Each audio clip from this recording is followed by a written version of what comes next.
اس video clip کی وساطت سے نبی کریم صلی اللہ علیہ وسلم کی دو احادیث مبارکہ آپ کی سماعتوں کی نظر کی جا رہی ہیں۔ اگر آپ انہیں توجہ کے ساتھ سن لیں اور اگر غور کر لیں تو یقیناً زندگی کے اندر انقلاب آ سکتا ہے۔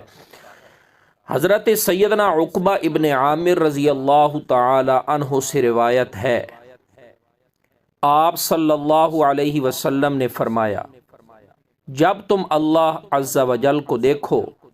کہ وہ بندے کو اپنی معصیت کے باوجود دنیا دے رہا ہے، جس معصیت کو وہ پسند نہیں کرتا، تو وہ کوئی تدبیر ہے۔ پھر رسول اللہ صلی اللہ علیہ وسلم نے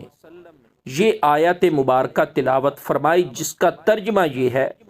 جب انہوں نے اس چیز کو بھلا دیا جس کے ذریعے انہیں سمجھایا گیا تھا،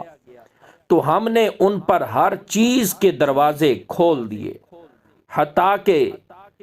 جب وہ عطا کردہ چیزوں پر خوش ہو گئے تو ہم نے انہیں اچانک پکڑ لیا، تب وہ متحیر و نا امید ہو گئے۔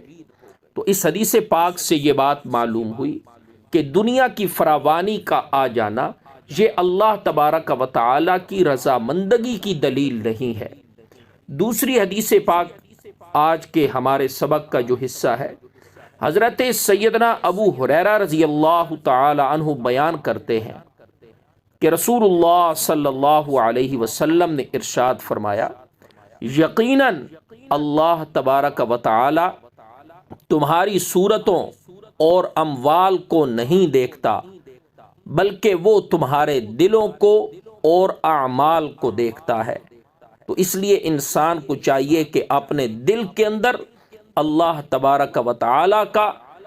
ڈر پیدا کرتے ہوئے وہ اعمال بجا لائے جو سنت رسول اللہ صلی اللہ علیہ وسلم کے مطابق ہیں۔ یہ ویڈیو کلپ اگر آپ کو اچھا لگا تو آپ اسے لوگوں کے فائدے کے لیے زیادہ سے زیادہ شیئر کریں۔ جزاک اللہ خیرہ۔